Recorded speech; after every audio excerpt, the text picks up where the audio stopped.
Hello മക്കളെ, അങ്ങനെ നമ്മൾ ശതമാനത്തിന്റെ ഭാഗത്തുനിന്ന് ചോദിച്ചിട്ടുള്ള ചോദ്യങ്ങളാണ് പഠിച്ചുകൊണ്ടിരിക്കുന്നത്. 2021, 2022, 2023 മൂന്ന് വർഷങ്ങളിലെ ചോദ്യങ്ങൾ നമ്മൾ സെറ്റായി. നമ്മൾ ഇനി 2024 ചോദ്യങ്ങളിലേക്കാണ് കടക്കുന്നത്.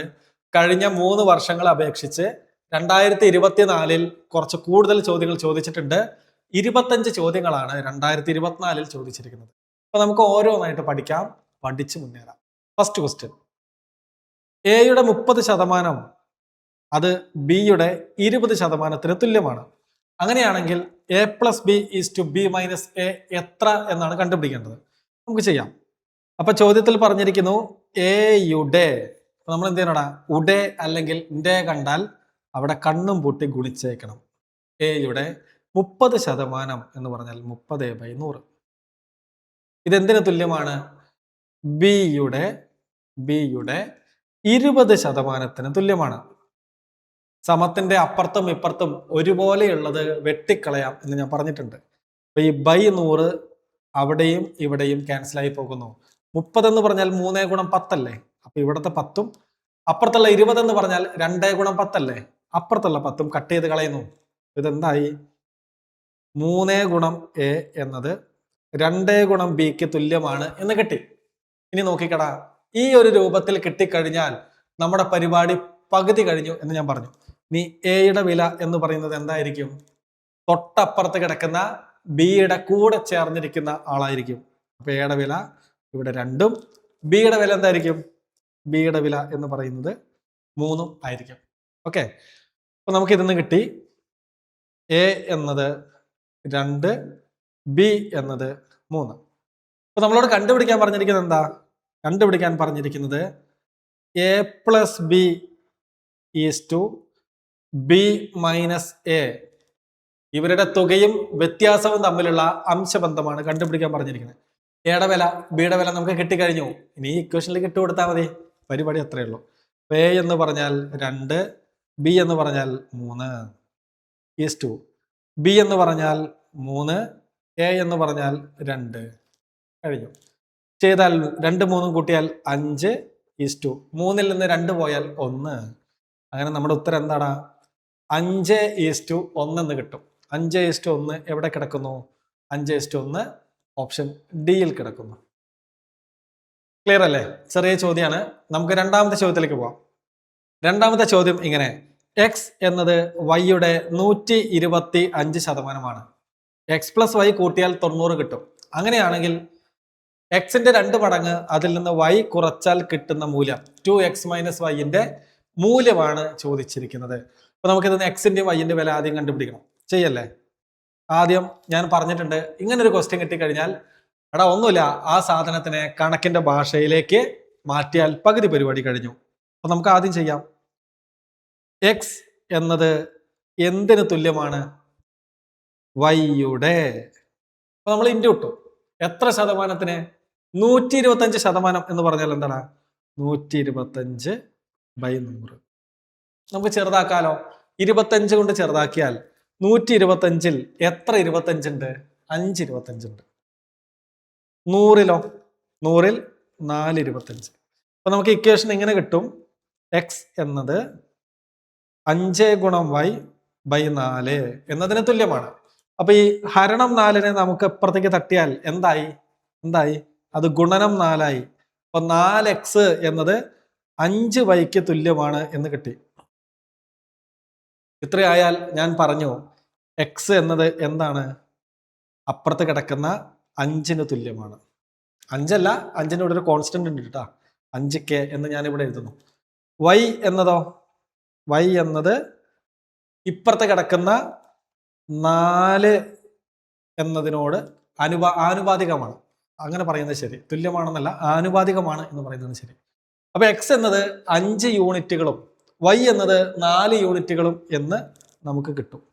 ഇനി എന്താ അതിൽ തന്നിരിക്കുന്നത്? എടാ എക്സും വൈയും കൂട്ടിയാൽ കിട്ടുന്നത് 90. എക്സ് എത്രയാ? എക്സ് എന്ന് പറയുന്നത് 5k പ്ലസ് y എന്ന് പറയുന്നത് 4k. ഇത് കൂട്ടിയാൽ കിട്ടുന്നത് 90 എന്ന് പറഞ്ഞു. ഇത് ചെയ്ത് നോക്കാം. 5 4 കൂട്ടിയാൽ 5kയും 4kയും 5 പേനയും 4 പേനയും കൂട്ടിയാൽ ടോട്ടൽ എത്ര? അത് 9 പേന, 9k. 9k എന്നത് 90 ആണെങ്കിൽ ഒരു കെയുടെ വില എത്ര? ഒരു കെയുടെ വില എത്ര? ഒരു കെ എന്ന് പറയുന്നത് 90നെ 9 കൊണ്ട് ഹരിച്ചാൽ കിട്ടുന്ന 10 10. ഓക്കെ, 90നെ 9 കൊണ്ട് ഹരിച്ചപ്പോൾ നമുക്ക് ഒരു യൂണിറ്റ് എത്ര എന്ന് കിട്ടി. ഇനി നമുക്കിതിലെ എക്സ് എന്നത് എത്രയാണെന്ന് കണ്ടുപിടിക്കാലോ. എക്സ് എന്ന് പറഞ്ഞാൽ 5k ആണ്. അതായത് 5 × 10 50 ആണ്. y എന്ന് പറയുന്നത് 4k ആണ്. 4 × 10 40 ആണ്. അപ്പോഴാണ് ശരിയാവുള്ളൂ അല്ലെ. എക്സും വൈയും കൂട്ടിയാൽ 90 കിട്ടണ്ടേ? അപ്പൊ ശരിയായി. എക്സും വൈയും കൂട്ടിയപ്പോൾ 90 കിട്ടി. ഇനി എന്താ കണ്ടുപിടിക്കാൻ പറഞ്ഞിരിക്കുന്നത്? 2x - y. ഓക്കെ, അപ്പോ 2 × x എന്ന് പറഞ്ഞാൽ 50 മൈനസ് 40 സമം 2 × 50 100 ആണ്. 100ൽ നിന്ന് 40 കുറയ്ക്കണം. 100ൽ നിന്ന് 40 കുറച്ചാൽ കിട്ടുന്നത് 60. നമ്മുടെ ഉത്തരമായി 60 എവിടെ കിടക്കുന്നു എന്ന് ചോദിച്ചാൽ ഓപ്ഷൻ സിയിൽ കിടക്കുന്നു. അപ്പൊ നിങ്ങളിൽ ചില ആളുകൾക്ക് ഒരു പക്ഷേ ഒരു സംശയം തോന്നും, സാറേ ഇവിടെ എക്സ് എന്നത് 5k, y എന്നത് 4k എന്നൊക്കെ എഴുതി, പക്ഷെ ഒന്നാമത്തെ ചോദ്യത്തില് അങ്ങനെയൊന്നും എഴുതിയില്ലല്ലോ എന്ന് സ്വാഭാവികമായിട്ടൊരു സംശയം വരും. അതിന്റെ കാരണം ഇത്രയേ ഉള്ളൂ, ഇവിടെ നമുക്കൊരു കോൺസ്റ്റന്റ് വിലയൊന്നുമില്ല. നമുക്ക് കണ്ടുപിടിക്കേണ്ടത് ഇവരുടെ തുകയും വ്യത്യാസവും തമ്മിലുള്ള അനുപാതമാണ്. നമുക്ക് എന്ത് ചെയ്യാം? ഡയറക്റ്റ് ആയിട്ട് കൊടുക്കാം. രണ്ടാമത്തെ ചോദ്യത്തിൽ എന്തുണ്ട്? നമുക്കൊരു കണ്ടീഷൻ പറഞ്ഞിട്ടുണ്ട്. അത് രണ്ടും കൂട്ടിയാൽ ഒരു 90 കിട്ടണം എന്നൊരു കണ്ടീഷൻ ആ ചോദ്യത്തിലുണ്ട്. അപ്പൊ നമ്മൾ അവർക്ക് ആനുപാതികമാണ് എന്ന് കണ്ടുപിടിച്ചതുകൊണ്ട് കാര്യമില്ല, അവരുടെ ആക്ച്വൽ വില കണ്ടുപിടിക്കണം. ഓക്കെ, അതുകൊണ്ടാണ് ഇവിടെ ഒരു കോൺസ്റ്റന്റും കൂടി ചേർത്തത്, ഒരു കെയും കൂടി ചേർത്തത്. ക്ലിയർ ആണേ? മൂന്നാമത്തെ ചോദ്യത്തിലേക്ക് പോവാം മക്കളെ. മൂന്നാമത്തെ ചോദ്യം ഇങ്ങനെയാണെടാ, ഏത് സംഖ്യയുടെ 75% 15 എന്ന് കണ്ടുപിടിക്കണം. അപ്പൊ തന്നിരിക്കുന്ന വാചകത്തെ എന്ത് ചെയ്യണം? കണക്കിന്റെ ഭാഷയിലേക്ക് മാറ്റണം. അതാണ് ആദ്യത്തെ പരിപാടി. ഏതോ ഒരു സംഖ്യയുടെ 75% അത് 15 എന്നാണ് ചോദ്യം. അപ്പൊ സംഖ്യ കണ്ടുപിടിക്കണം, എക്സ് കണ്ടുപിടിക്കണം. ഈ 75% എന്ന് പറഞ്ഞാൽ എന്താണ് എന്ന് ഞാൻ പറഞ്ഞു തന്നിട്ടുണ്ട്. എന്താണ്? 1/4 അല്ലെ? അപ്പൊ നമുക്ക് എന്ത് എഴുതാം? എക്സ് ഇൻറ്റു 75% അഥവാ 75/100 എന്നതിനെ 1/4 എന്ന് എഴുതാം. ഇനി സംശയമുള്ളവർ വേണമെങ്കിൽ 75/100നെ ചെറുതാക്കിയാൽ നിങ്ങൾക്ക് കിട്ടുന്നത് 1/4, 3/4. എങ്ങനെ? 75നെയും 100നെയും 25 കൊണ്ട് ചെറുതാക്കി നോക്കിക്കേ. 75ൽ എത്ര 25 ഉണ്ട്? 25, 25ഉം 50, 50ഉം 25ഉം 75. ഇപ്പൊ 75ൽ 3 25കളുണ്ട്. 75ഉം 25ഉം 100. 100ൽ 4 25 ഉണ്ട്. അങ്ങനെയാണ് ആ 1/4 വന്നത്. സംശയമുള്ളവർക്ക് വേണ്ടി പറഞ്ഞതാണ്. ഓക്കെ, ഇത്രയും ക്ലിയർ ആയോ? ഇതിന്റെ ബാക്കി അപ്പുറത്ത് ചെയ്യാം. എക്സ് ഗുണിക്കണം 3/4 സമം 15 എന്ന് കിട്ടിയാൽ നമ്മൾ ഇനി എന്ത് ചെയ്താൽ മതി? എക്സിനെ മാത്രം ഇവിടെ നിർത്തി എക്സിന്റെ കൂടെ അധികപ്പറ്റായിരിക്കുന്ന ആളെ നമ്മൾ സമത്തിന്റെ അപ്പുറത്തേക്ക് തട്ടിക്കളയുന്നു. അപ്പൊ ഗുണിക്കണം 3/4 അപ്പുറത്തേക്ക് പോകുമ്പോൾ അതൊരു ഭിന്നസംഖ്യയാണ് പോകുന്നത്. അയാൾ എന്താകും? നേരെ തലകുത്തനെ തിരിയും. താഴെ കിടക്കുന്ന 4 മുകളിലേക്ക് വരും. മുകളിൽ കിടക്കുന്ന 3 താഴേക്ക് പോകും. ചെയ്താൽ നമ്മുടെ ഉത്തരായി. 15ൽ എത്ര 3കൾ? 5 3കൾ. 5 × 4 ചെയ്താൽ 20. അപ്പൊ 20ന്റെ 1/4 15 എന്ന് നമ്മൾ കണ്ടുപിടിച്ചു. നമ്മുടെ ഉത്തരം 20 ഓപ്ഷൻ ഡി ആണ്. തെറ്റാണ്. നമുക്ക് അടുത്ത ചോദ്യത്തിലേക്ക് പോകാം. എടാ, ഈ ചോദ്യം കാണുമ്പോൾ ഒരുപാട് നീട്ടി വലിച്ചെഴുതിയിട്ടുണ്ട്, കാണുമ്പോൾ കുറെ ചെയ്യാനുണ്ടെന്ന് തോന്നും. സിമ്പിളാണ്, ഇതിലൊന്നുമേ ചെയ്യാനില്ല. ഒറ്റയടിക്ക് ഇതിന്റെ ഉത്തരത്തിലേക്ക് എത്താം. ചോദ്യം ഒന്ന് ശ്രദ്ധിച്ച്. ഒരു പ്രാദേശിക തിരഞ്ഞെടുപ്പിൽ 3 സ്ഥാനാർത്ഥികളുണ്ട്, എക്സ്, വൈ, സെഡ്. എക്സിന് ജയിക്കാനുള്ള സാധ്യത 45%, വൈന് ജയിക്കാനുള്ള സാധ്യത 30%, സെഡിന് 25% സാധ്യതയുണ്ട് എന്നാണ് ചരിത്രപരമായ ഡാറ്റ സൂചിപ്പിക്കുന്നത്. എങ്കിൽ എക്സിനോ വൈയിനോ തിരഞ്ഞെടുപ്പിൽ വിജയിക്കാനുള്ള സാധ്യത എത്രയാണ് എന്ന് ചോദിച്ചാൽ നിങ്ങൾ ആകെ ചെയ്യേണ്ടത്, ഇവിടെ കണ്ടുപിടിക്കാൻ പറഞ്ഞിരിക്കുന്നത് എക്സോ വൈയോ ജയിക്കും എന്ന പ്രതീക്ഷയിൽ എക്സ് ജയിക്കാനുള്ള സാധ്യത എത്ര, വൈ ജയിക്കാനുള്ള സാധ്യത എത്ര എന്നാണ് ചോദിച്ചിരിക്കുന്നത്. അപ്പൊ നമ്മളിവിടെ ചെയ്യും. എക്സിന്റെ സാധ്യത 45%, വൈൻ്റെ സാധ്യത എത്രയാണ്? 30%. എക്സിന് ജയിക്കാനുള്ള സാധ്യത, വൈന് ജയിക്കാനുള്ള സാധ്യത ചോദിച്ചാൽ ജസ്റ്റ് നമ്മൾ ഇവരെ കൂട്ടും. അവിടെ 45 30 കൂട്ടിയാൽ കിട്ടുന്നത് എത്രയാ? അതാണ് ഉത്തരം, 75%. ഓപ്ഷൻ ബി ആണ് ഉത്തരം. ഇത്രയേ ഉള്ളൂ. ഇതാണ് ഞാൻ പറഞ്ഞത്. ചോദ്യം കണ്ട് സ്കിപ്പ് ചെയ്യരുത്, ജസ്റ്റ് ഒന്ന് വായിക്കുക, മെത്തേഡ് മനസ്സിലാക്കുക, സ്കോർ അടിക്കുക. അടുത്ത ചോദ്യത്തിലേക്ക് വാ.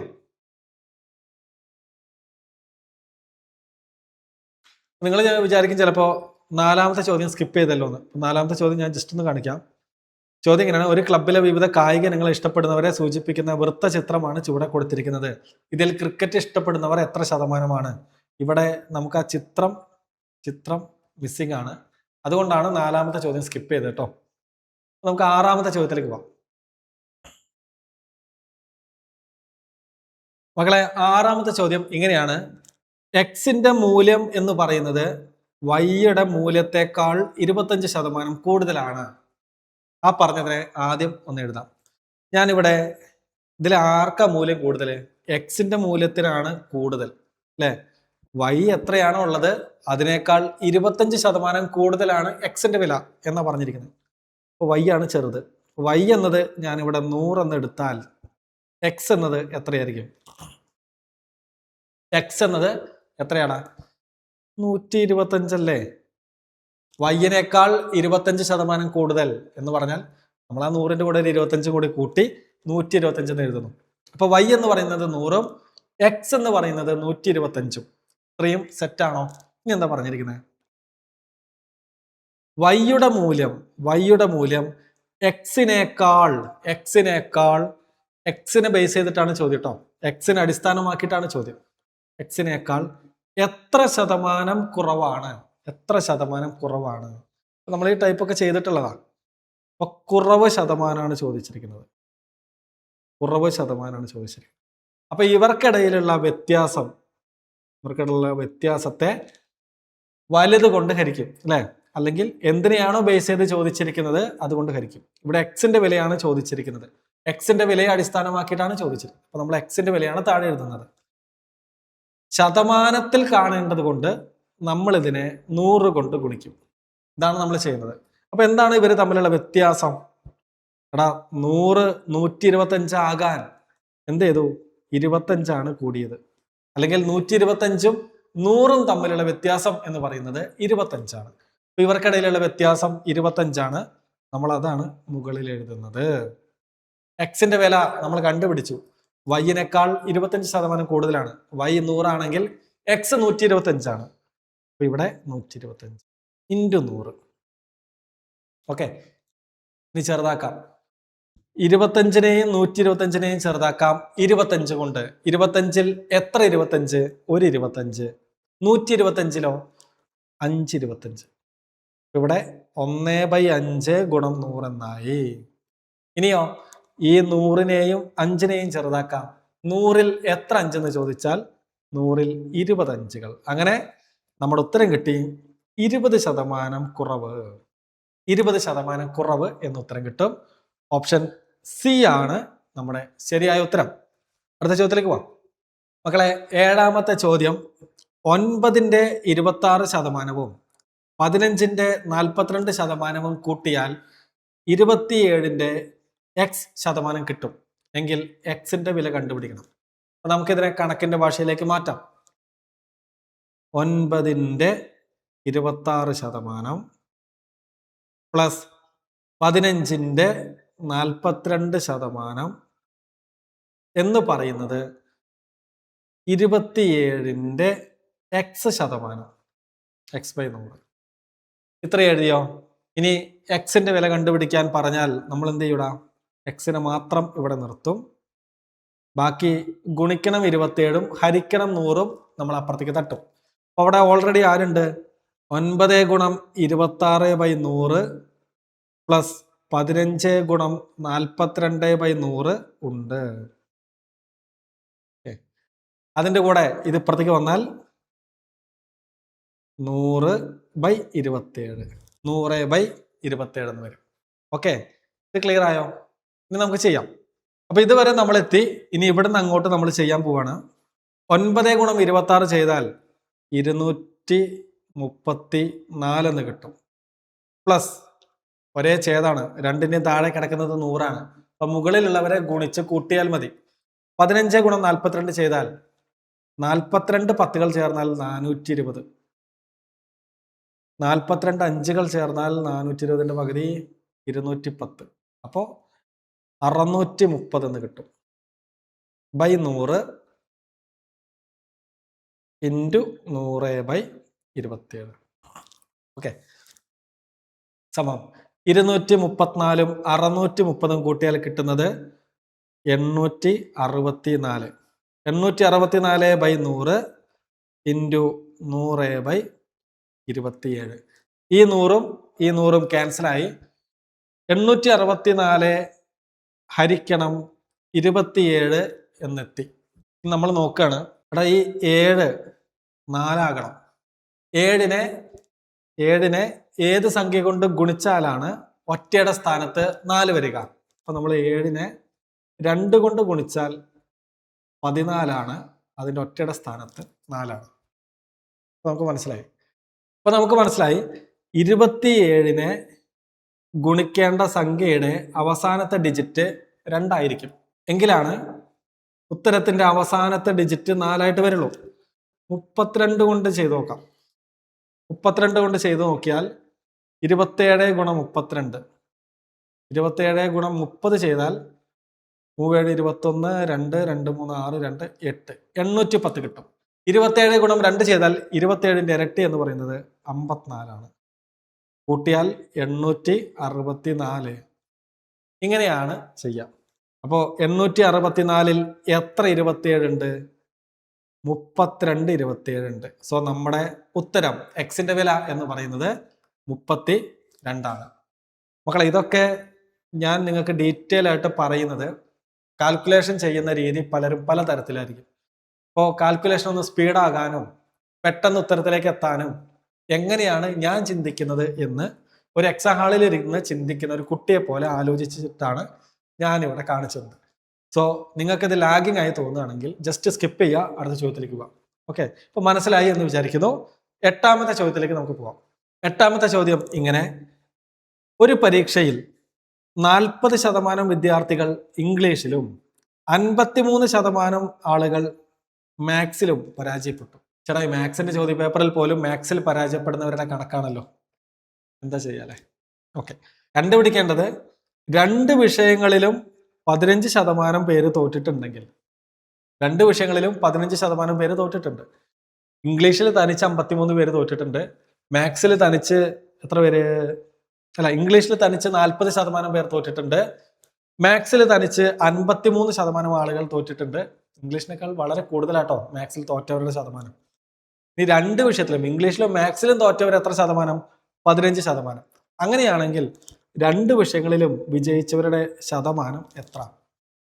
നോക്കിക്കേ, വളരെ കുറവാ. 24, 23, 26, 22.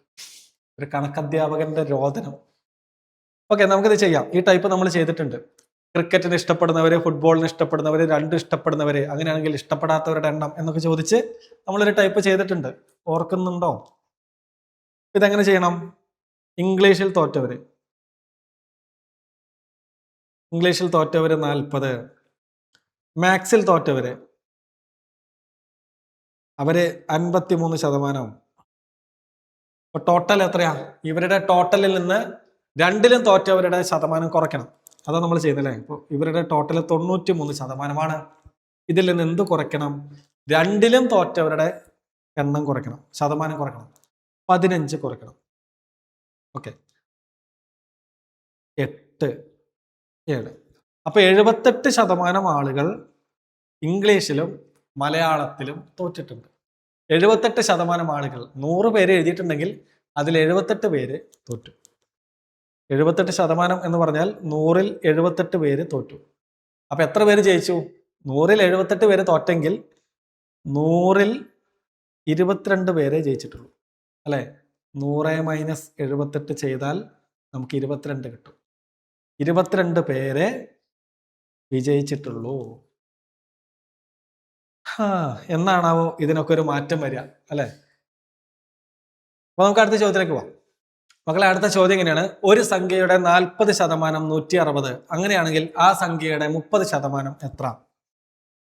കണക്കിന്റെ ഭാഷയിലേക്ക് മാറ്റുന്നു. ഒരു സംഖ്യയുടെ കൂടെ 40%, അത് 160 എന്ന് തന്നിരിക്കുന്നു. കണ്ടുപിടിക്കേണ്ടത് ആ സംഖ്യയുടെ 30% എത്ര എന്ന് കണ്ടുപിടിക്കണം. ചെയ്യല്ലേ നമുക്ക്? ഈ 0 ക്യാൻസൽ ചെയ്യാം. 4x/10 എന്നത് 160 എന്ന് വരും. 4xകൾ എന്ന് പറയുന്നത് ഈ ഹരിക്കണം 10 അപ്പുറത്തേക്ക് തട്ടുമ്പോൾ അത് ഗുണിക്കണം 10 ആകുന്നു. 160 × 10 1600. എങ്കിൽ എക്സിന്റെ വില എത്രയാ? 1600 ഹരിക്കണം 4. 16ൽ എത്ര നാലുകൾ? 4 നാലുകൾ. അപ്പൊ നമുക്ക് സംഖ്യ കിട്ടി. എത്ര? സംഖ്യ 400 ആണ്. എക്സിന്റെ വില 400 ആണ്. എങ്കിൽ ആ സംഖ്യയുടെ ആ 400ന്റെ 30% കണ്ടുപിടിക്കേണ്ടത്. ഓക്കെ, 400ൽ എത്ര നൂറുകൾ? 4 നൂറുകൾ. 4 × 30 120 ആണ്. 120 ഓപ്ഷൻ എയിൽ കിടക്കുന്നു. ക്ലിയർ അല്ലടാ? ഇതൊക്കെ എളുപ്പമാണ്. നമ്മൾ ഈ ടൈപ്പ് കുറെ ചെയ്തു. നമുക്ക് അടുത്ത ചോദ്യത്തിലേക്ക് പോവാം. മക്കളെ, അടുത്ത ചോദ്യം 11ാമത്തെ ചോദ്യം. 5 മീറ്ററിന്റെ എത്ര ശതമാനമാണ് 75 സെന്റിമീറ്റർ? 5 മീറ്ററിന്റെ എത്ര ശതമാനമാണ് 75 സെന്റിമീറ്റർ? ഇതാണ് ചോദ്യം. പക്ഷെ ഇവിടെ ഒരു പ്രശ്നമുണ്ട്. ഇതിലൊരു യൂണിറ്റ് മീറ്ററിലും മറ്റൊരു യൂണിറ്റ് സെന്റിമീറ്ററിലാണ്. അപ്പൊ നമ്മൾ എന്ത് ചെയ്യണം? രണ്ടിനെയും ഒരേ യൂണിറ്റിലേക്ക് എത്തിക്കണം. ഏറ്റവും ചെറിയ യൂണിറ്റ്, ഏറ്റവും ബേസിക് യൂണിറ്റ് ഏതാണോ അതിലേക്കാണ് ആ ചോദ്യത്തിലെ ഭീമനായിട്ടുള്ള ആളുകളെ നമ്മൾ എത്തിക്കേണ്ടത്. ഇവിടെ വലിയ യൂണിറ്റ് ഏതാ? മീറ്റർ ആണ്. മീറ്ററിനെ നമ്മൾ സെന്റിമീറ്ററിലേക്ക് താഴ്ത്തണം. അപ്പൊ നമ്മൾ നോക്കുന്നു, 1 മീറ്റർ എന്ന് പറയുന്നത് എത്ര സെന്റിമീറ്ററാണ്? നമുക്കറിയാം അത് 100 സെന്റിമീറ്റർ ആണെന്ന്. അങ്ങനെയാണെങ്കിൽ 5 മീറ്റർ എന്ന് പറയുന്നത് എത്ര സെന്റിമീറ്റർ ആയിരിക്കും? 500 സെന്റിമീറ്റർ ആയിരിക്കും. ക്ലിയർ അല്ലേ? ഇനി നമുക്കിത് ചെയ്യാം. അപ്പുറത്ത് എഴുതുന്നു. 500 മീറ്ററിന്റെ എത്ര ശതമാനമാണ്? 500 സെന്റിമീറ്റർ കേട്ടോ, ഇനി മീറ്റർ അല്ല, ഇനി സെന്റിമീറ്റർ ആണ്. 75 സെന്റിമീറ്റർ. ഇനി ഡയറക്റ്റ് ചെയ്താൽ മതി. ഡയറക്റ്റ് ചെയ്യുമ്പോൾ എക്സ് കണ്ടുപിടിക്കാൻ നമ്മൾ എക്സിനെ അവിടെ നിർത്തി. അപ്പുറത്തെ 75. ഇവിടെ മുകളിലിരിക്കുന്ന ആള് താഴെ പോകുന്നു. താഴെ ഇരിക്കുന്ന 100 മുകളിൽ വരുന്നു. 500ൽ എത്ര നൂറുകൾ എന്ന് നോക്കിയപ്പോൾ 5 നൂറുകൾ. 75ൽ എത്ര അഞ്ചുകൾ എന്ന് നോക്കിയാൽ പറയാ 7ൽ 1 5, 25ൽ 5 5. നമ്മുടെ ഉത്തരം 15 എന്ന് കിട്ടും. 15% എന്ന് കിട്ടും. ഓക്കെ, ഇങ്ങനെ ചെയ്യാം. അല്ലെങ്കിൽ ഒറ്റയടിക്ക് 5 മീറ്ററിന്റെ അടിസ്ഥാനത്തിലാണ് ചോദിച്ചിരിക്കുന്നത്. 5 മീറ്ററിന്റെ എത്ര ശതമാനമാണ് 75 സെന്റിമീറ്റർ? 5 മീറ്റർ എന്നത് 500 സെന്റിമീറ്റർ എന്ന് നമ്മൾ കണ്ടുപിടിച്ചു. നമ്മൾ 500നെ അടിസ്ഥാനമാക്കിയിട്ടാണ് ചോദ്യം. 500നെ അടിയിൽ വെച്ചു അല്ലെ? 500നെ ബേസ് ചെയ്തിട്ടാണ് ചോദ്യം. അപ്പൊ ബേസിലെ 500 വെച്ചു. മുകളിൽ ആര്? മുകളിൽ 75. ഈ 500ന്റെ എത്ര ഭാഗമാണ് 75 എന്ന് കണ്ടുപിടിക്കാൻ താഴെ 500ഉം മുകളിലെ 75 എഴുതി. ശതമാനം കാണേണ്ടത് കൊണ്ട് 100 കൊണ്ട് ഗുണിക്കുക. ഇത്രയുള്ള പരിപാടി. ഇൻറ്റു 100. 500ൽ എത്ര 100? 5 100. 75ൽ എത്ര 5? 15 5. അങ്ങനെ 15% എന്ന് കിട്ടും. ഓക്കെ അല്ലേ? അടുത്ത ചോദ്യത്തിലേക്ക് പോവാം. മക്കളെ, 12ാമത്തെ ചോദ്യം ഇങ്ങനെ. 0.01ന്റെ എത്ര ശതമാനമാണ് 0.001? ഇതാണ് കണ്ടുപിടിക്കേണ്ടത്. 0.01ന്റെ എത്ര ശതമാനമാണ് 0.001? ചെയ്യല്ലേ? അപ്പൊ നമ്മൾ ഇവിടുന്ന് എക്സിനെ കണ്ടുപിടിക്കണം. എക്സിനെ അവിടെ നിർത്തി. 0.001 അവിടെയുണ്ട്. ഇവിടെ താഴെ കിടക്കുന്ന 100 ഇവിടെ മുകളിൽ വരുന്നു. അപ്പുറത്ത് മുകളിൽ കിടക്കുന്ന ആള് 0.01 ഇവിടെ താഴേക്ക് വരുന്നു. ഇനി ഡെസിമൽസ് എന്ന ഭാഗം കൃത്യമായി പഠിച്ചവർക്ക് ഇത് എളുപ്പത്തിൽ ചെയ്യാം. എന്താ? നമ്മൾ ആദ്യം ഡെസിമൽസ് ഒഴിവാക്കും. 1 × 100/1 എന്ന് എഴുതും. ഇനി മുകളിൽ എത്ര ഡെസിമൽ ഡിജിറ്റുകൾ ഉണ്ട്? പോയിന്റ് കഴിഞ്ഞിട്ട് എത്ര പേര്? 3 പേര്. താഴെയോ? 2 പേര്. എവിടെയാ കുറവ്? താഴെയാണ് കുറവ്. അപ്പൊ കുറവുള്ള സ്ഥലത്ത് എത്ര ഡെസിമൽ ഡിജിറ്റ് ഉണ്ടോ അത്രയും പൂജ്യങ്ങളുള്ള 10ന്റെ പവർ കൊണ്ട് ഗുണിക്കണം. അതാ ഞാൻ പറഞ്ഞത്. മുകളിൽ 3, താഴെ 2. കുറവ് താഴെയാണ്. എത്രയുടെ കുറവ്? ഒരാളുടെ കുറവുണ്ട്. നമ്മൾ താഴെയാണ് ഗുണിക്കേണ്ടത്. ഒരാളുടെ കുറവുള്ളത് കൊണ്ട് ഒരു 0 ഇടുന്നു, ഒരു 1 ഇടുന്നു. ഓക്കെ. 1 × 100 / 1 × 10, അതായത് 100/10. 0 0 ക്യാൻസലായി. നമ്മുടെ ഉത്തരം 10% എന്ന് കിട്ടും. എളുപ്പമാണ് കേട്ടോ. 10%. ഓപ്ഷൻ ബി ആണ് ശരി ഉത്തരം. നമുക്ക് അടുത്ത ചോദ്യത്തിലേക്ക് പോകാം. മക്കളെ, നമ്മൾ 13ാമത്തെ ചോദ്യത്തിലേക്ക് പോകുന്നു. 13ാമത്തെ ചോദ്യം പറയുന്നത് ശ്രദ്ധിച്ച് കേൾക്കണം. ഒരു സ്കൂളിലെ ആകെ കുട്ടികളുടെ 55% പെൺകുട്ടികളാണ്, ബാക്കി ആൺകുട്ടികളാണ്. ഈ ചോദ്യത്തിൽ നിന്ന് നമുക്ക് 2 കാര്യങ്ങൾ പുറത്തേക്കെടുക്കാം. ഈ സ്കൂളിലെ ആകെ കുട്ടികൾ എന്ന് പറയുന്നത് നമ്മൾ എന്തായി അസ്യൂം ചെയ്യുന്നു? ആകെ കുട്ടികൾ 100 ആണ് എന്ന് വിചാരിക്കുന്നു. ആകെ കുട്ടികൾ 100 ആണെന്ന് വിചാരിക്കുന്നു. അതിലെ 55% ഗേൾസ് ആണ്. എത്ര? 55%. ആകെ 100% ആണെങ്കിൽ 55% പെൺകുട്ടികളാണെങ്കിൽ ആൺകുട്ടികളുടെ എണ്ണം എത്രയായിരിക്കും? 100ൽ നിന്ന് 55 പോയാൽ ബാക്കി 45%. ഇത്രയും ആൺകുട്ടികളാണ്. ഇത്രയും കാര്യങ്ങൾ ഈ ആദ്യത്തെ വാചകത്തിൽ നിന്ന് എടുക്കാം. ഇനി എന്താ പറയുന്നത്? ഇനി ബാക്കി അപ്പുറത്ത് ചെയ്യാം കേട്ടോ. ഇനി എന്താ പറയുന്നത്? പെൺകുട്ടികളിൽ 90% കുട്ടികളും ആൺകുട്ടികളിൽ 80% കുട്ടികളും വാർഷിക പരീക്ഷയ്ക്ക് ജയിച്ചു.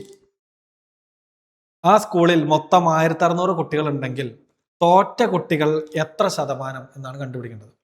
ഈ എണ്ണം നമുക്ക് വലിയ പ്രസക്തിയില്ല. വേണമെങ്കിൽ എണ്ണം ഉപയോഗിച്ചിട്ടും ചെയ്യാം. ഈ 1600ന്റെ 55% എത്ര എന്ന് കണ്ടുപിടിച്ചാൽ പെൺകുട്ടികളുടെ എണ്ണം കിട്ടും. അതിനെ ബേസ് ചെയ്തിട്ട് ചെയ്യാം. അങ്ങനെ ഞാൻ കറങ്ങിത്തിരിഞ്ഞ് ചെയ്യുന്നില്ല. നമ്മളിവിടെ ചെയ്യുന്ന പരിപാടി ശ്രദ്ധിച്ച് നോക്കിക്കോ. ജയിച്ച കുട്ടികളുടെ എണ്ണം തന്നിട്ടുണ്ട്, ജയിച്ച കുട്ടികളുടെ പേഴ്സൻറ്റേജ് തന്നിട്ടുണ്ട്. പെൺകുട്ടികൾ 90% പെൺകുട്ടികളും ജയിച്ചു എന്ന് പറഞ്ഞിരിക്കുന്നത്. പെൺകുട്ടികളിൽ ജയിച്ചവര് 90%. അപ്പൊ പെൺകുട്ടികളിൽ തോറ്റവർ എത്ര ശതമാനമായിരിക്കും? ആകെ 100% പെൺകുട്ടികൾ എന്ന് എടുത്താൽ തോറ്റവർ എത്രയാ? 10%. അപ്പൊ പെൺകുട്ടികളിൽ ആകെ തോറ്റവര്, പെൺകുട്ടികളുടെ തോൽവിയുടെ ശതമാനം എന്ന് പറഞ്ഞാൽ പെൺകുട്ടികൾ എത്ര ശതമാനം? 55% അല്ലെ? 55 ഗുണം 55ന്റെ 10%. 55ന്റെ 10%. 55ന്റെ 10% എത്രയാ? ഈ 0 പോയി 55/10 എന്ന് കിട്ടി. അത് എത്രയാ? 5.5. 5.5%. പെൺകുട്ടികളുടെ തോൽവി ശതമാനം നമ്മൾ കണ്ടുപിടിച്ചു 5.5%. ഇതേപോലെ ബോയ്സിന് കണ്ടുപിടിക്കാലോ. ബോയ്സിന്റെ ജയിച്ച ശതമാനം എത്രയാ? 80%. ആൺകുട്ടികളുടെ തോൽവിയുടെ ശതമാനം എത്രയായിരിക്കും? തോറ്റ ആൺകുട്ടികൾ 20. എങ്കിൽ ആൺകുട്ടികളുടെ തോൽവി ശതമാനം എന്ന് പറയുന്നത് എത്രയാ? ആൺകുട്ടികൾ ആകെ എത്രയുണ്ട്? 45 ഉണ്ട്. 45ന്റെ 20% ഇവരുടെ തോൽവി ശതമാനം. ഇതും വെട്ടിക്കളഞ്ഞാൽ 45 ഗുണം 2 90. 90/10 എന്നത് 9%. അപ്പൊ പെൺകുട്ടികളുടെ തോൽവി ശതമാനം 5.5%, ആൺകുട്ടികളുടെ തോൽവി ശതമാനം 9% എന്ന് നമ്മൾ കണ്ടെത്തി. എങ്കിൽ ആകെ തോൽവി ശതമാനം, ആകെ തോറ്റവരുടെ ശതമാനം എന്ന് പറയുന്നത് ഇത് രണ്ടും കൂട്ടിയാൽ മതി. 9ഉം 5.5യും കൂട്ടിയാൽ കിട്ടുന്നതാണ് നമ്മൾ ഉത്തരം. അത് 14.5% ആകെ തോൽവി ശതമാനം എന്ന് കണ്ടുപിടിച്ചു. 14.5 ഓപ്ഷൻ എ ആണടാ നമ്മുടെ ശരി ഉത്തരം. മക്കളെ, നമ്മളങ്ങനെ 14ാമത്തെ ചോദ്യത്തിലേക്ക് പോവാണ്. 14ാമത്തെ ചോദ്യം പറയുന്നത് എങ്ങനെയാണ്? 50 കുട്ടികളുള്ള ഒരു ക്ലാസ്സിൽ 40 കുട്ടികൾ മാത്സിന് ജയിച്ചു. ആദ്യമായിട്ടാണ് ഒരു കണക്ക് മാഷിന്റെ രോദനം കേട്ടിട്ട് ചോദ്യത്തിൽ ഇങ്ങനെ ഒരു ട്വിസ്റ്റ്. 50 കുട്ടികളുള്ള ഒരു ക്ലാസ്സിൽ 40 കുട്ടികൾ ഗണിതത്തിന് വിജയിച്ചു. 25 കുട്ടികൾ ഇംഗ്ലീഷിന് വിജയിച്ചു. 18 കുട്ടികൾ ഗണിതത്തിനും ഇംഗ്ലീഷിനും വിജയിച്ചു. എങ്കിൽ ഈ രണ്ട് വിഷയങ്ങൾക്കും തോറ്റത് എത്ര പേര്? തോറ്റത് എത്ര പേരെന്നാണ് കണ്ടുപിടിക്കേണ്ടത്. അപ്പൊ നമുക്ക് ചെയ്യാം. ഈ ടൈപ്പ് നമ്മളിപ്പോ കുറേ ചെയ്യുന്നു കേട്ടോ. ആകെ ആ ക്ലാസ്സിൽ എത്ര പേരുണ്ട്? 50 പേരുണ്ട്. അതവിടെ ഇരിക്കട്ടെ. ഇനി എന്താ പറഞ്ഞിരിക്കുന്നത്? മാത്സിൽ ജയിച്ചവര് 40. ഇംഗ്ലീഷിൽ ജയിച്ചവര് 25. മാത്സിലും ഇംഗ്ലീഷിലും ജയിച്ചവര് എത്ര പേരാ? 18 കുട്ടികൾ. അപ്പൊ ആകെ എത്ര പേര് രണ്ട് വിഷയങ്ങളിലുമായി ജയിച്ചു എന്ന് കണ്ടെത്താൻ നമ്മൾ എന്താ ചെയ്യുക? ഇത് കൂട്ടും. 40ഉം 25ഉം കൂട്ടും. അപ്പൊ 65 കിട്ടും. ഇതിൽ നിന്ന് ഇവരുടെ തുക കുറയ്ക്കും. 18 കുറയ്ക്കും. കുറച്ചാൽ നമുക്ക് 7, 4, 47 എന്ന് കിട്ടും. അതായത് 47 കുട്ടികൾ ഇംഗ്ലീഷിലും കണക്കിലും ജയിച്ചിട്ടുണ്ട്. 47 കുട്ടികൾ ജയിച്ചിട്ടുണ്ട്. അപ്പൊ എത്ര പേരാണടാ ഈ രണ്ട് വിഷയങ്ങളിലുമായി തോറ്റത്? ആകെ 50 പേരാണ്. അതിൽ 47 പേരും ജയിച്ചു. അപ്പൊ തോറ്റവർ എത്രയാ? തോറ്റവർ 50-ൽ നിന്നും 47 കുറച്ചാൽ കിട്ടുന്ന 3 പേരാണ് തോറ്റിരിക്കുന്നത്. 3, ഓപ്ഷൻ സി. അടുത്ത ചോദ്യം ഇങ്ങനെ, 15ാമത്തെ ചോദ്യം ഇങ്ങനെയാണ്. ഏത് നമ്പറാണ് നമുക്കറിയില്ല, എക്സ് എന്നെടുത്തു. ആ നമ്പറിന്റെ ഏത് നമ്പറിന്റെ 35% 21? ഏതോ ഒരു നമ്പറിന്റെ 35% 21 എങ്കിൽ ഏതാണ് ആ സംഖ്യ? എക്സിന്റെ വില എന്താണ് എന്ന് കണ്ടുപിടിക്കണം. നമ്മളിവിടെ 35നെയും 100നെയും ഒന്ന് ചെറുതാക്കുകയാണ്. 35ൽ എത്ര അഞ്ചുകൾ? 7 അഞ്ചുകൾ. 100ൽ 20 അഞ്ചുകൾ. ഓക്കെ, ബാക്കി എന്തൊക്കെ വരും? എക്സ് ഇൻറ്റു 7/20 എന്നത് 21 തുല്യം എന്ന് കിട്ടി. ഇനി ഇതിന്റെ ബാക്കി അപ്പുറത്ത് കിട്ടാ പോരെ? നമുക്ക് എഴുതാം. അപ്പൊ എക്സിന്റെ വില കണ്ടുപിടിക്കാൻ നമ്മൾ എന്ത് ചെയ്യുന്നടാ? ഈ എക്സിനെ ഇവിടെ നിർത്തുന്നു. അപ്പുറത്ത് ആരുണ്ട്? 21 ഉണ്ട്. ആ 21 എഴുതി. എക്സിന്റെ കൂടെ അധിക പറ്റായിരിക്കുന്നവരൊക്കെ നമ്മൾ അപ്പുറത്തേക്ക് തട്ടുന്നു. അപ്പൊ താഴെ കിടക്കുന്ന 20 മുകളിൽ കിടക്കുന്ന 7 താഴെ. 21ൽ എത്ര ഏടുകൾ? 3 ഏടുകൾ. 20ന്റെ 3 മടങ്ങ് എന്ന് പറഞ്ഞാൽ 60 നമ്മുടെ ഉത്തരാണ്. 60 എവിടെ കിടക്കുന്നു? ദേണ്ടട കിടക്കുന്നു, ഓപ്ഷൻ എയിൽ. തെറ്റല്ലേ മക്കളെ? 16ാമത്തെ ചോദ്യം ഇങ്ങനെയാണടാ. മോഹന്റെ ഒരു മാസത്തെ വരുമാനം തന്നിരിക്കുന്നു. അത് എത്രയാണ്? 50,000 രൂപയാണ് മോഹന്റെ ഒരു മാസത്തെ വരുമാനം. ആ വരുമാനത്തിന്റെ 15% മക്കളുടെ പഠനത്തിന് വേണ്ടി ഉപയോഗിക്കുന്നു. ആ സമ്പാദ്യത്തിന്റെ 28% വീട്ടു ചെലവിന് വേണ്ടി ഉപയോഗിക്കുന്നു. ആ സമ്പാദ്യത്തിന്റെ 10% വാടകയ്ക്ക് ഉപയോഗിക്കുന്നു. എങ്കിൽ ആ മാസം കഴിയുമ്പോൾ മോഹന്റെ കയ്യിൽ എത്ര രൂപ ബാലൻസ് ഉണ്ടാവും? മാസാവസാനം മോഹന്റെ സമ്പാദ്യം എത്ര എന്നാണ് കണ്ടുപിടിക്കേണ്ടത്. മക്കളെ, അപ്പൊ നമ്മളിവിടെ ചെയ്യുന്നു. മോഹന്റെ ഒരു മാസത്തെ വരുമാനം എന്ന് പറയുന്നത് 50,000 രൂപ. ഓക്കെ, ഇനി ആകെ ഒരു മാസം മോഹന് എത്ര ശതമാനം ചെലവുണ്ട് എന്നാണ് കണ്ടുപിടിക്കുന്നത്.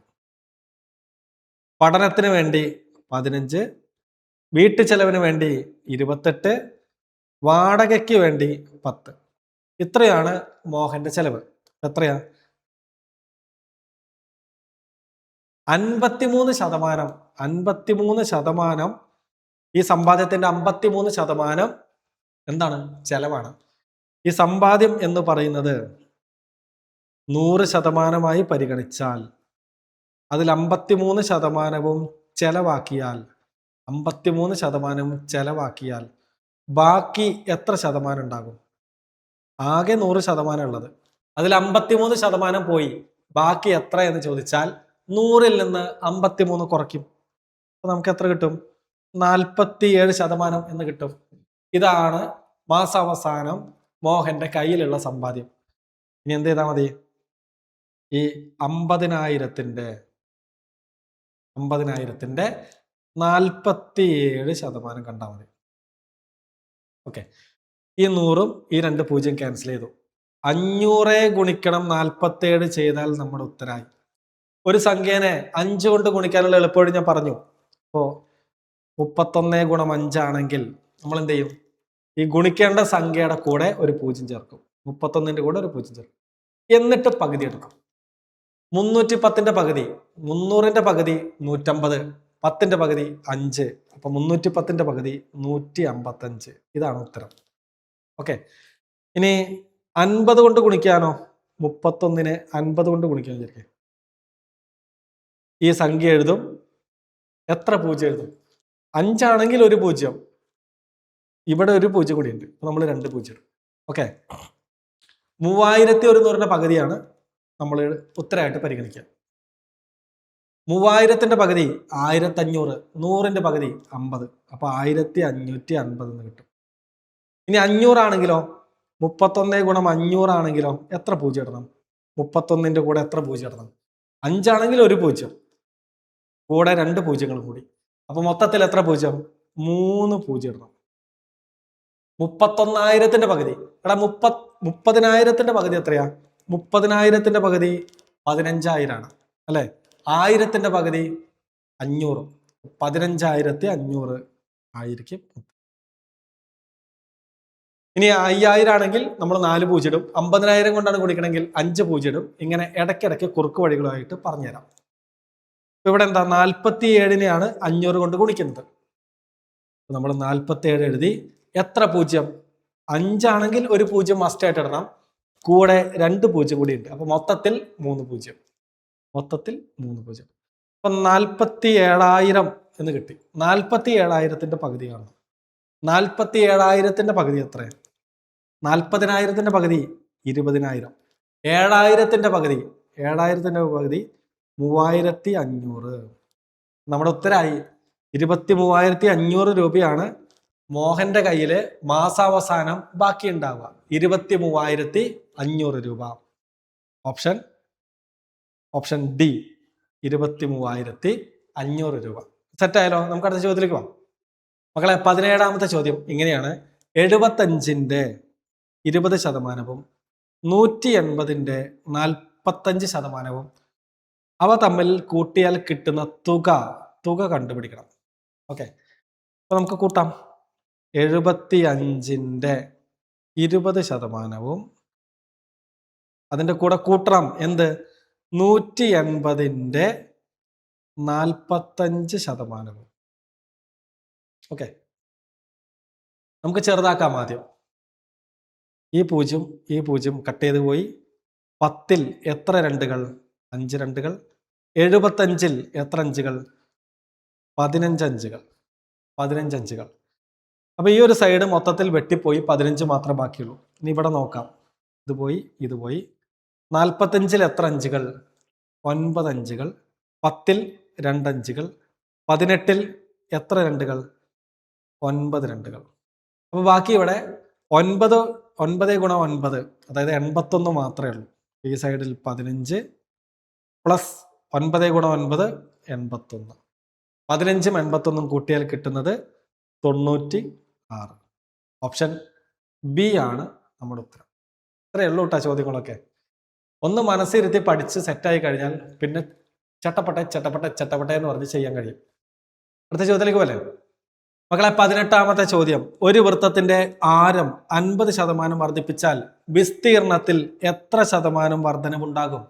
വർധനവിന്റെ ക്വസ്റ്റ്യൻ ആണെങ്കിൽ, ജാമിതീയ രൂപങ്ങളാണെങ്കിൽ നിങ്ങൾക്ക് ഉപയോഗിക്കാൻ പറ്റുന്ന ഒരു സൂത്രവാക്യം ഞാൻ പറഞ്ഞു തന്നിട്ടുണ്ട്. x + y + x × y / 100.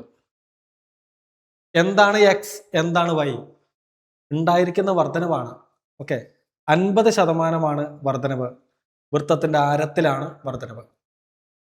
അപ്പൊ എക്സും വൈയും എത്ര? 50 തന്നെ. 50 + 50 + 50 × 50 / 100. ഇത് ചെയ്താൽ നമ്മുടെ ഉത്തരമായി. ഈ പൂജ്യം ക്യാൻസലായി. ബാക്കി 50ഉം 50ഉം 100 പ്ലസ് 5 ഗുണം 5 25. 100 + 25 എന്ന് പറഞ്ഞാൽ അതിൻ്റെ ഉത്തരം 125% എന്ന് കിട്ടി. ഇത്രയേ ഉള്ളൂ ചോദ്യത്തിന്റെ ഉത്തരം കണ്ടെത്താനുള്ള മെനക്കേട്. ഓക്കെ അല്ലേ? അടുത്ത ചോദ്യത്തിലേക്ക് പോവാം മക്കളെ. 19ാമത്തെ ചോദ്യം ഇങ്ങനെയാണടാ. 31% of 210 plus 49% of 320 plus -41% of 120 ചെയ്താൽ കിട്ടുന്ന ഉത്തരം കണ്ടുപിടിക്കാനാണ് പറഞ്ഞിരിക്കുന്നത്. എളുപ്പത്തിൽ വേഗത്തിൽ കൃത്യതയോടെ നമുക്ക് ചെയ്യാം. എന്താണ് ഇതിന്റെ മലയാളം? എന്താ? 210ന്റെ 31% പ്ലസ് 320ന്റെ 49% പ്ലസ് 120ന്റെ -41%. ഓക്കെ, നമുക്ക് വെട്ടിക്കളയാനുള്ളതൊക്കെ ഇപ്പോൾ വെട്ടിക്കളയാം. ഈ 0 പോയി, ഈ 0 പോയി, ഈ 0 പോയി. അപ്പോൾ ഇവരുടെ ഡിനോമിനേറ്റർ ഒക്കെ സെയിം ആണ്. ആയതുകൊണ്ട് അതിനെ നമുക്ക് കോമൺ ആയിട്ട് എഴുതാം. ബാക്കിയുള്ളത് മാത്രം ഗുണിച്ചാൽ മതി. 21 ഗുണം 31 പ്ലസ് 32 ഗുണം 49 പ്ലസ് 12 ഗുണം -41. 12 ഗുണം -41. ഇപ്പോൾ ചെയ്യാം. 21 ഗുണം 31, ഒന്നിൽ അവസാനിക്കുന്ന 2 ഡിജിറ്റ് നമ്പറുകൾ വേഗത്തിൽ കൂട്ടാൻ, വേഗത്തിൽ ഗുണിക്കാൻ നിങ്ങൾക്ക് ഈ വഴി ഉപയോഗിക്കാം. ഒന്നിൽ അവസാനിക്കുന്ന സംഖ്യകളെ വേഗത്തിൽ ഗുണിക്കാനുള്ള എളുപ്പ വഴിയാണ് ഇനി പറയുന്നത്. ശ്രദ്ധിക്കണേ, ഒന്നിൽ അവസാനിക്കുന്ന 2 അക്ക സംഖ്യകളാണ്. അപ്പോൾ ഉത്തരത്തിന്റെ അവസാനം 1 എഴുതി വെക്കുക. ഇനി 10ന്റെ സ്ഥാനത്തുള്ളവരെ അല്ലെങ്കിൽ സംഖ്യയുടെ തുടക്കക്കാരെ നമ്മൾ അവരെ ആദ്യം കൂട്ടുക. 2, 3 തമ്മിൽ കൂട്ടിയാൽ 5. പിന്നെ അവരെ തമ്മിൽ ഗുണിക്കുക. 2, 3 തമ്മിൽ ഗുണിച്ചാൽ 6. 651. 2 എക്സാമ്പിൾ കൂടി പറഞ്ഞുതരാം പെട്ടെന്ന്. 41 ഗുണിക്കണം 31 ഗുണിച്ചാൽ ഒന്നിൽ അവസാനിക്കുന്ന 2 അക്ക സംഖ്യകളാണ്. ഉത്തരത്തിന്റെ അവസാനം 1 ഇട്ടു. ആദ്യം കിടക്കുന്ന ഡിജിറ്റുകളെ തമ്മിൽ ആദ്യം കൂട്ടണം. 4 + 3 ചെയ്താൽ 7.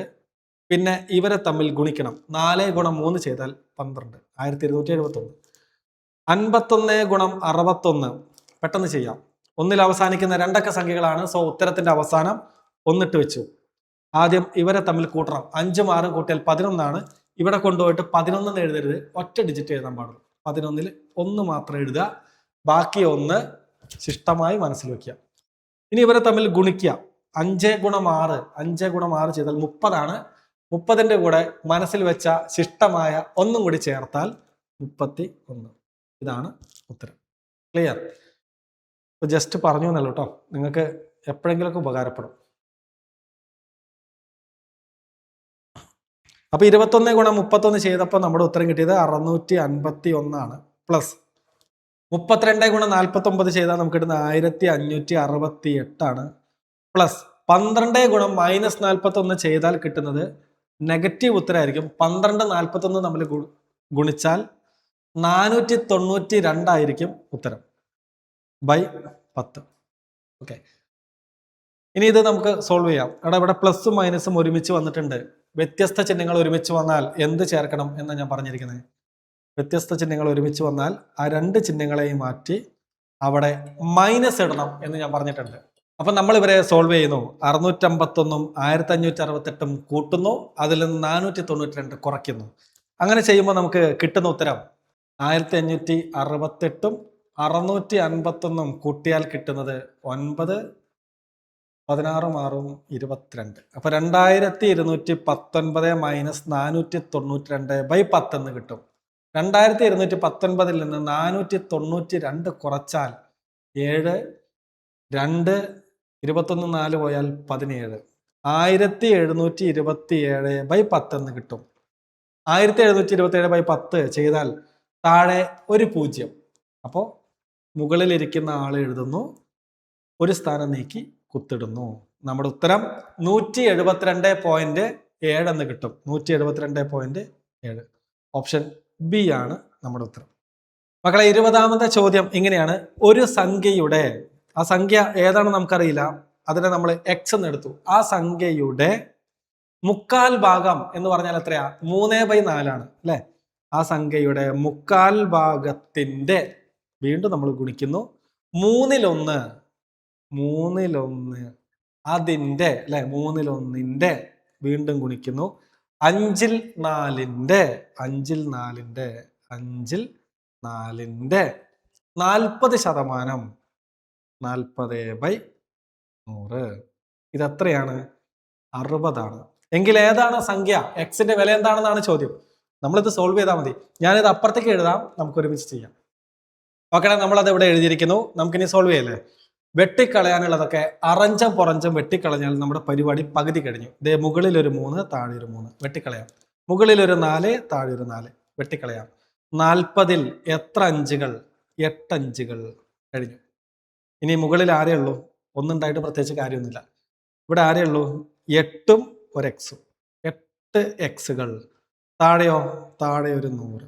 8x/100 എന്ന് പറയുന്നത് 60 എന്ന് നമുക്ക് സോൾവ് ചെയ്തെടുക്കാം. എങ്കിൽ 8 എക്സുകൾ എത്രയാ?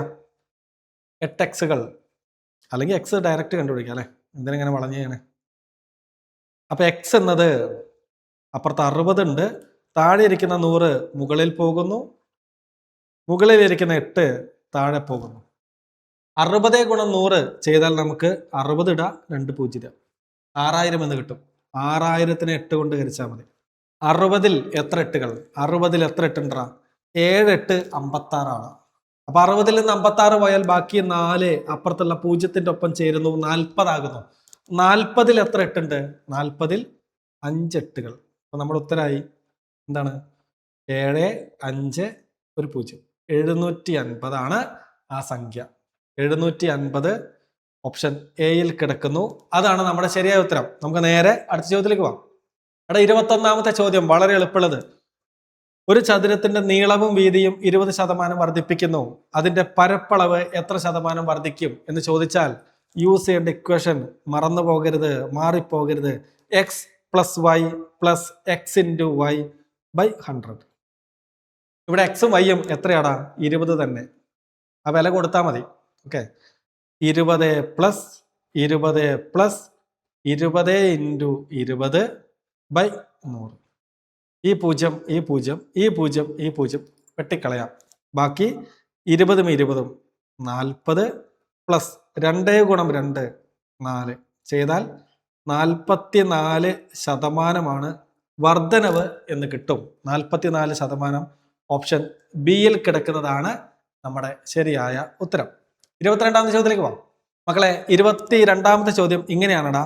ഒരു വിദ്യാർത്ഥി, ആ വിദ്യാർത്ഥിക്ക് വിജയിക്കണമെങ്കിൽ ഒരു പരീക്ഷയിൽ 40% മാർക്ക് നേടണം. അവൻ 320 മാർക്ക് വാങ്ങി, 80 മാർക്കിന് തോറ്റു. അതായത് ആ കുട്ടിക്ക് 40% മാർക്ക് വാങ്ങിക്കാൻ പറ്റിയില്ല. എങ്കിൽ പരമാവധി മാർക്ക് എത്രയായിരുന്നു ആ പരീക്ഷയുടെ? നല്ല ചോദ്യമാണ്. ചെയ്യാം. എന്താ ഇതിൽ ആദ്യം പറഞ്ഞിരിക്കുന്നത്?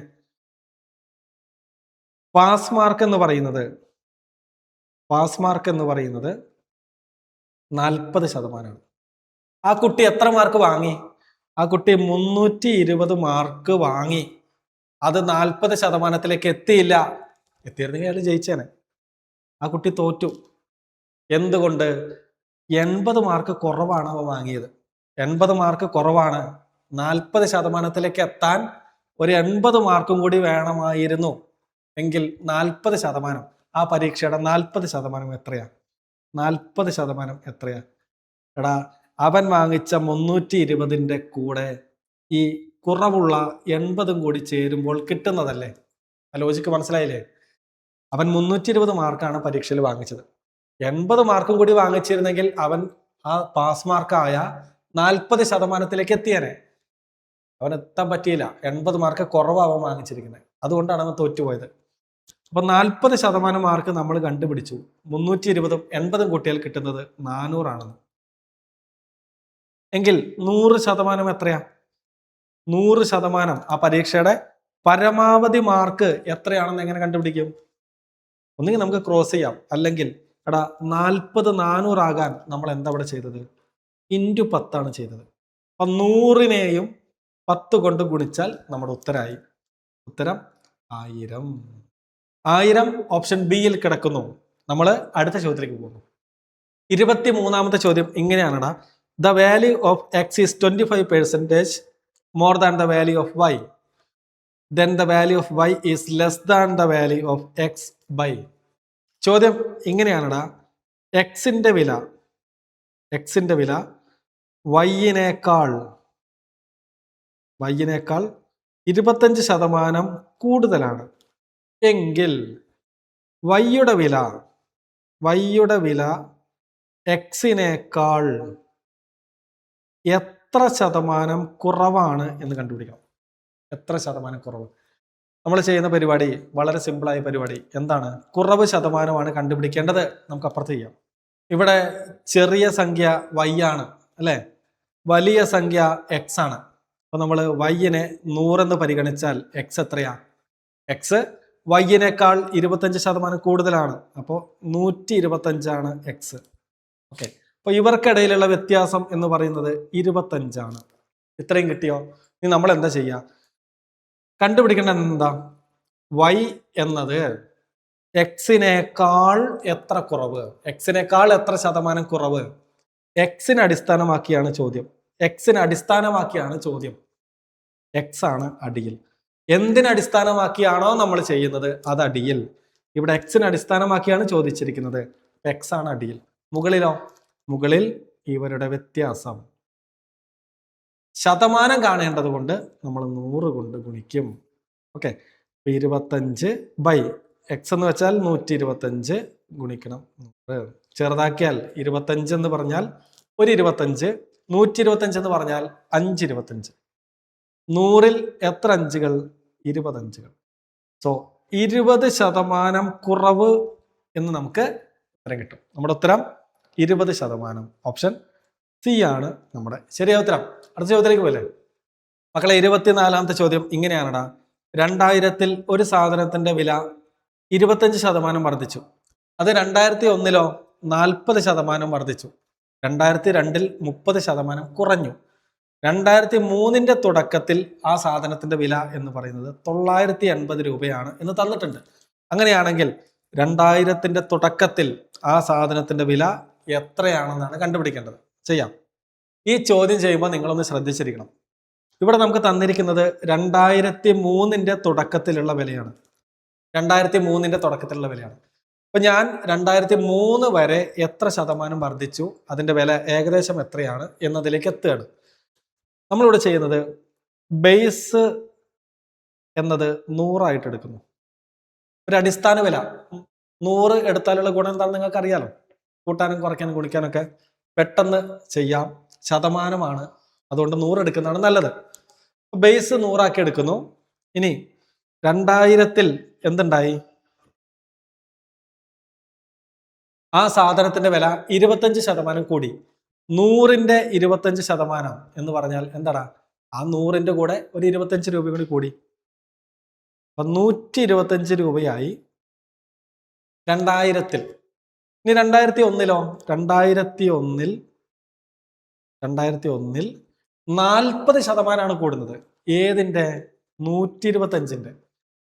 125-ന്റെ 40%. ഇത് വെട്ടുന്നു, ഇത് വെട്ടുന്നു. 125-ൽ എത്ര അഞ്ചെന്ന് ചോദിച്ചാൽ 125-ൽ 25 അഞ്ചുകളാണ്. 10-ൽ 2 അഞ്ചുകളും. ഓക്കെ, അപ്പൊ 25 ഗുണം 4 ചെയ്താൽ നമുക്ക് 100 കിട്ടും. താഴെ 2. 100-ന്റെ പകുതി എന്ന് പറഞ്ഞാൽ 50. അപ്പൊ 125-ന്റെ കൂടെ എത്രയും കൂടി കൂടണം? 50 കൂടി കൂടണം. 50 + 125 ആണ്. 50 രൂപയാണ് കൂടിയത്. അപ്പോൾ എത്രയായി? 175 രൂപയായി 2001-ന്റെ അവസാനം. 2001-ന്റെ തുടക്കത്തിൽ അല്ലെ? 2001-ല്. ഇനിയോ 2002-ല് ഈ 175 രൂപയുടെ 30% കുറഞ്ഞു. നോക്കാം എത്രയാണ് കുറവ് വന്നിരിക്കുന്നത് എന്നുള്ളത്. 175 ഗുണം 3 ചെയ്താൽ കിട്ടുന്നത് 525 ആണ്. 525 ബൈ 10 ചെയ്താൽ കിട്ടുന്നത് 52.5. അപ്പൊ 52 രൂപ 50 പൈസ ഏതിൽ നിന്ന് കുറഞ്ഞു? 175-ൽ നിന്ന് കുറഞ്ഞു. അപ്പൊ 175 മൈനസ് 52.5 ചെയ്താലാണ് നമ്മുടെ ഉത്തരം കിട്ടുക. ചെയ്യുമ്പോൾ 122.5 എന്ന് ഉത്തരം കിട്ടും. അപ്പൊ 2002-ല് സാധനത്തിന്റെ വില എത്രയായി? 122 രൂപ 50 പൈസയായി. ഇതുവരെ ക്ലിയർ ആണോ? മക്കളെ, ഇത് കുറച്ചൊന്ന് ശ്രദ്ധിച്ചിരിക്കേണ്ട ചോദ്യമാണ്. ഒരു ഹൈ ലെവൽ ക്വസ്റ്റ്യൻ ആണ്. അതുകൊണ്ട് ശ്രദ്ധിച്ചിരിക്കുക. ഇതുവരെ മനസ്സിലാക്കിയെങ്കിൽ ഞാൻ ഈ പേജ് ക്ലിയർ ചെയ്യാൻ പോവാണ്. ഇതിന്റെ ബാക്കി ഞാൻ എഴുതട്ടെ. അപ്പൊ നമ്മൾ ഇതുവരെ എത്തി 2002-ൽ സാധനത്തിന്റെ വില 122 രൂപ 50 പൈസയാണ്. 2003 തുടക്കത്തില് വല്ലാതെ കൂടിയിരിക്കുന്നു. 980 രൂപയാണ് സാധനത്തിന്റെ വില. അങ്ങനെയാണെങ്കിൽ 2000ത്തിന്റെ തുടക്കത്തില് എത്രയാണ് ആ സാധനത്തിന്റെ വില എന്ന് കണ്ടുപിടിക്കാൻ നമ്മൾ ചെയ്യുന്ന പരിപാടി, ഇപ്പോഴത്തെ സാധനത്തിന്റെ വില എത്രയാ? 2003 സാധനത്തിന്റെ വില എഴുതുന്നു. അതിനെ തൊട്ട് മുമ്പത്തെ വർഷമായ 2002 സാധനത്തിന്റെ വില കൊണ്ട് ഹരിക്കുന്നു. എന്നിട്ട് ശതമാനം നമുക്ക് അത്യാവശ്യമായതുകൊണ്ട് 100 കൊണ്ട് ഗുണിക്കുന്നു. ഓക്കെ, ഇപ്പൊ 980-നെ 122.5 കൊണ്ട് ഹരിച്ച് 100 കൊണ്ട് ഗുണിക്കുന്നു. ഇപ്പൊ 980-നെ 122.5 കൊണ്ട് ഹരിക്കാൻ നമ്മൾ എന്ത് ചെയ്യൂടാ? ഈ ഡെസിമൽ ഡിജിറ്റ് ഒഴിവാക്കും. അപ്പൊ 1225 എന്ന് കിട്ടും. താഴെയാണ് ഒരു ഡെസിമൽ ഡിജിറ്റ് ഉള്ളത്, മുകളിൽ പോയിന്റ് കഴിഞ്ഞിട്ട് ഒരു ഡിജിറ്റും ഇല്ല, ഒരു ഡെസിമൽ ഡിജിറ്റും അംശത്തിലില്ല. അപ്പൊ നമ്മൾ മുകളിൽ ഒരു 0 ഇടും, ഒരു 1 ഇടും, ഇൻറ്റു 100. ഓക്കെ, അപ്പൊ 980/125 ചെയ്യണം. എടാ, ഈ താഴെ ഇരിക്കുന്ന 1225 എന്ന് പറയുന്നത് 35ന്റെ വർഗ്ഗമാണ്. അപ്പൊ നമുക്ക് 35 കൊണ്ട് ചെറുതാക്കാം എന്നൊരു ഐഡിയ കിട്ടി. 1225-ൽ എത്ര 35 എന്ന് ചോദിച്ചാൽ 35 980-ൽ എത്ര 35 എന്ന് ചോദിച്ചാൽ 28 35. ഇനി ഈ രണ്ടാളുകളെയും 7 കൊണ്ട് ചെറുതാക്കാം. 35-ൽ എത്ര 7-കൾ? 5 7-കൾ. 28-ൽ എത്ര 7-കൾ? 4 7-കൾ. ഓക്കെ, അപ്പൊ ബാക്കി ആരായി? 4/5 ഇൻറ്റു 10 ഇൻറ്റു 100. 10-നെയും 5-നെയും ചെറുതാക്കാം. 10-ൽ 2 5-കൾ. മുകളിലുള്ളവരെ ഗുണിച്ചാൽ മതി. 4 ഗുണം 2 8, 8 ഗുണം 100. നമ്മുടെ ഉത്തരം 800. നമ്മുടെ ഉത്തരം കിട്ടി 800. ഓപ്ഷൻ ബി ആണ് ശരിയായ ഉത്തരം. ഇത് കുറച്ച് കൺഫ്യൂഷൻ ഉണ്ടാക്കുന്ന ചോദ്യമാണെന്ന് എനിക്കറിയാം. ഇവിടെ നിങ്ങൾ ഇതിന്റെ മാർക്കഡ് കോപ്പി കാണുമ്പോൾ ഇത് മാത്രമേ കാണുള്ളൂ. അപ്പൊ ഈ ക്വസ്റ്റ്യൻ നിങ്ങൾ ചുരുങ്ങിയത് 3 തവണയെങ്കിലും കാണണം. ഡൗട്ട് വരുന്നുണ്ടെങ്കിൽ നിർബന്ധമായിട്ടും ചോദിക്കണം. എൻ്റെ മൊബൈൽ നമ്പറൊക്കെ ഞാൻ നിങ്ങളുടെ കയ്യിൽ തന്നിട്ടുണ്ട്. ചോദിച്ച് പഠിക്കുക. നമുക്കിനി എക്സാമിന് അധികം ദിവസമില്ല, നമ്മൾ വാശിയോടെ പഠിക്കണം. ഓക്കെ, അപ്പൊ അവസാനത്തെ ചോദ്യത്തിലേക്ക് നമുക്ക് പോകാം. അവസാനത്തെ ചോദ്യം 2024-ൽ ചോദിച്ചിട്ടുള്ള 25ാമത്തെ ചോദ്യത്തിലേക്ക് നമ്മൾ എത്തിയിരിക്കുന്നു. ചോദ്യം ഇങ്ങനെ: 24-ന്റെ 25% പ്ലസ് 32-ന്റെ 25% പ്ലസ് മൈനസ് 350-ന്റെ 14%. ഇത് നമുക്ക് ചെയ്യാം. നമുക്ക് വെട്ടിച്ചെറുതാക്കാം. 100-ൽ എത്ര 25-കൾ? 4 25-കൾ. 24-ൽ എത്ര 4-കൾ? 6 4-കൾ. ഫസ്റ്റത്തെ ഭാഗത്തുനിന്ന് 6 മാത്രം. അടുത്ത ചെറുതാക്കാം. 100-ൽ എത്ര 25? 4. 32-ൽ എത്ര 4-കൾ? 8. അടുത്ത ഭാഗത്തുനിന്ന് 8 മാത്രം. പ്ലസ് മൈനസ് ഈ 0 പോയി. 35-ൽ എത്ര 5-കൾ? 7 5-കൾ. 10-ൽ എത്ര 5-കൾ? 2 5-കൾ. 14-ൽ എത്ര 2-കൾ? 7 2-കൾ. അപ്പൊ മുകളിൽ 7 ഗുണം 7 49. ഇവിടെ നോക്കൂ, പ്ലസും മൈനസും ഒരുമിച്ച് വന്നിരിക്കുന്നു. നമ്മൾ എന്ത് ചെയ്യണം? ആ 2 ചിഹ്നങ്ങളും എടുത്തു കളഞ്ഞിട്ട് അവിടെ മൈനസ് ഇടണം. വ്യത്യസ്ത ചിഹ്നങ്ങൾ ഒരുമിച്ച് വന്നാൽ മൈനസ് 49. 6ഉം 8ഉം കൂട്ടിയാൽ 14 മൈനസ് 49. 14 രൂപ പോക്കറ്റിൽ, 49 രൂപ കൊടുക്കേണ്ട കടം. വലുതിൽ നിന്ന് ചെറുത് കുറയ്ക്കുക, വലുതിന്റെ ചിഹ്നം ഇടുക. 49-ൽ നിന്ന് 14 കുറച്ചാൽ കിട്ടുന്നത് 5 3. നമ്മുടെ ഉത്തരം 35. ഏതാണോ വലുത്, വലുതിന്റെ ചിഹ്നം. 49 ആണ് ഇവിടെ വലുത്, അതിന്റെ ചിഹ്നം മൈനസ് ആണ്. സോ നമ്മുടെ ഉത്തരം -35 എന്ന് കിട്ടും. -35 ഓപ്ഷൻ എയിൽ കിടക്കുന്നു. മക്കളെ, ഇതോട് കൂടിയിട്ട് 2024-ലെ ശതമാനം എന്ന് പറയുന്ന ടോപ്പിക്കിൽ നിന്ന് ചോദിച്ചിട്ടുള്ള ക്വസ്റ്റ്യൻസ് മുഴുവൻ ഇവിടെ അവസാനിക്കുകയാണ്. ഇനി 2025-ലെ ചോദ്യങ്ങളുമായിട്ട് അടുത്ത വീഡിയോയിൽ കാണാം. എന്നും പറയാറുള്ളത് പോലെ സ്വപ്നത്തിന് വേണ്ടി പ്രയത്നിക്കുക, പോരാടുക. പ്രയത്നിക്കുന്നവർക്കും കഷ്ടപ്പെടുന്നവർക്കും മാത്രമേ ഇവിടെ നിലനിൽപ്പുള്ളൂ. അപ്പോൾ ഓക്കെ, ബൈ.